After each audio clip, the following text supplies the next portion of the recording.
Selamat pagi dan salam sejahtera. Salam medali.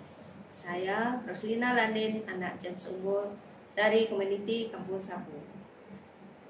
Kerajaan tidak mansuh subsidi LPG.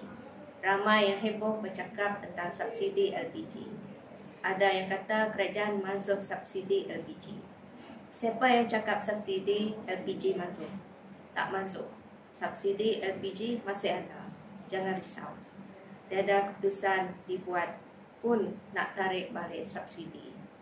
Pada 29 Mei 2025 yang lalu, pihak KPDN telah memulakan gerakan Ops Dasar bagi mengekang keterisan dan penerimaan tong gas LPS bersubsidi.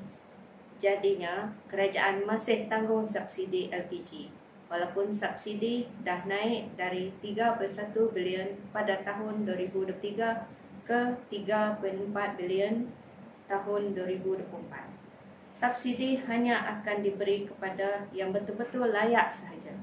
Jangan terpedaya dengan cerita palsu. Yang salah guna, kita gasak.